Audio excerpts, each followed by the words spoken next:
Welcome to I news. పశ్చిమాసియా యుద్ధంలో అత్యంత కీలక పరిణామం చోటు చేసుకుంది. సరిగ్గా గడువు ముగియటానికి కొన్ని గంటల ముందే అమెరికా అధ్యక్షుడు డొనాల్డ్ ట్రంప్ కాల్పుల విరమణను నిరవధికంగా పొడిగిస్తున్నట్టు ప్రకటించారు. కానీ శాంతి ప్రకటన వెనుక పెను విధ్వంసం పొంచి ఉందా?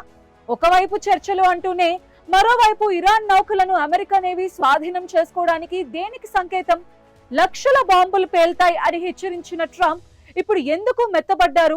దీని వెనుక ఉన్న అసలు మాస్టర్ ప్లాన్ ఏంటి? ఆ షాకింగ్ వివరాలు ఇప్పుడు స్పెషల్ స్టోరీలో చూద్దాం. పశ్చిమాసియా యుద్ధ క్షేత్రం ఇప్పుడు ఒక వింతైన ప్రశాంతతను అనుభవిస్తోంది. ఏప్రిల్ 22, 2026 అంటే ఈ రోజుతో ముగియాల్సిన కాల్పుల విరమణను అమెరికా అధ్యక్షుడు డొనాల్డ్ ట్రంప్ అకస్మాత్తుగా పొడిగించారు. ఇరాన్ ఒక స్పష్టమైన ప్రతిపాదనతో ముందుకు వచ్చే వరకు ఈ విరామం కొనసాగుతుందని ఆయన ప్రకటించారు. అయితే దీనిని శాంతి వైపు అడుగుగా చూడాలా, లేక పెను తుఫానుకు ముందు వచ్చే ప్రశాంతతగా భావించాలా అంటే క్షేత్రస్థాయిలో జరుగుతున్న పరిణామాలు రెండో వాదనకే బలం చేకూరుస్తున్నాయి. నిజానికి కాల్పుల విరమణ ప్రకటించిన కొన్ని గంటల్లోనే అమెరికా నేవీ ఒమన్ సముద్రంలో టౌస్కా అనే ఇరాన్ సరుకు రవాణా నౌకపై దాడి చేసి దానిని తన స్వాధీనంలోకి తీసుకుంది. ఇది కాల్పుల విరమణ నిబంధనలను ఉల్లంఘించడమేనని, అమెరికా చేస్తున్నది పచ్చి పైరసీ అని ఇరాన్ ఐక్యరాజ్య సమితికి లేఖ రాసింది. ఒకవైపు శాంతి మంత్రం పాటిస్తూనే మరోవైపు ఇరాన్ ఆర్థిక మూలాలను దెబ్బతీయడానికి అమెరికా నౌకాదళ దిగ్బంధనాన్ని కొనసాగిస్తోంది. ట్రంప్ ఈ సమయాన్ని కేవలం ఇరాన్ పై ఒకేసారి మెరుపు దాడి చేయడానికి, తన సైనిక బలగాలను సరిహద్దుల్లో మోహరించడానికి వాడుకుంటున్నారని ఇరాన్ రాయబారి అమీర్ సయీద్ ఇరవాని ఆరోపిస్తున్నారు. ఈ వివాదంలో ప్రపంచ వాణిజ్యానికి గుండెకాయ లాంటి హార్మూజ్ జలసంధి ఇప్పుడు చిక్కుకుపోయింది. ఫిబ్రవరి 28 నుంచి ఇరాన్ ఈ మార్గాన్ని మూసివేయటంతో ప్రపంచ చమురు సరఫరా స్తంభించిపోయింది. దీనిని తెరిపించడానికి అమెరికా చేస్తున్న ప్రయత్నాలు ఇప్పటి వరకు ఫలించలేదు.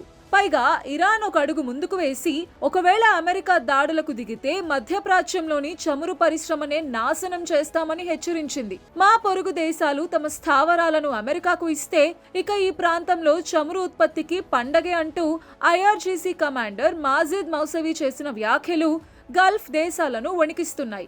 భారత్ కు ఈ యుద్ధం నేరుగా ప్రాణ సంకటంగా మారింది. మన దేశానికి అవసరమైన ఇంధన అవసరాల కోసం మనం పశ్చిమాసియాపైనే ఆధారపడతాం.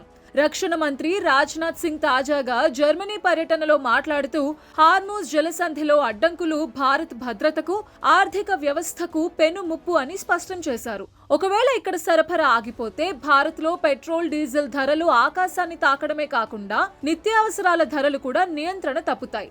ప్రస్తుతానికి ట్రంప్ శాంతి ప్రతిపాదన వల్ల బాంబుల మోత ఆగినట్టు కనిపిస్తున్నా లోపల మాత్రం యుద్ధ జ్వాలలు రగులుతూనే ఉన్నాయి. అమెరికా పెట్టిన 15 పాయింట్ల శాంతి ప్రణాళికను ఇరాన్ తిరస్కరించి తన సొంత 10 పాయింట్ల ప్లాన్ ను ముందుకు తీసుకొచ్చింది. ఇందులో ప్రధానంగా ఇరాన్ పై ఉన్న అన్ని ఆంక్షలను ఎత్తివేయాలని, అమెరికా తన సైన్యాన్ని ఈ ప్రాంతం నుంచి ఉపసంహరించుకోవాలని డిమాండ్ చేస్తోంది. దీనికి ట్రంప్ ఏమాత్రం అంగీకరించేలా లేరు.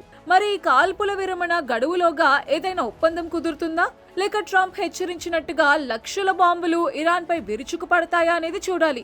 ఏదేమైనా ఈ ప్రశాంతత ఏదో ఒక పెద్ద విపత్తుకు సంకేతంలాగే కనిపిస్తోంది.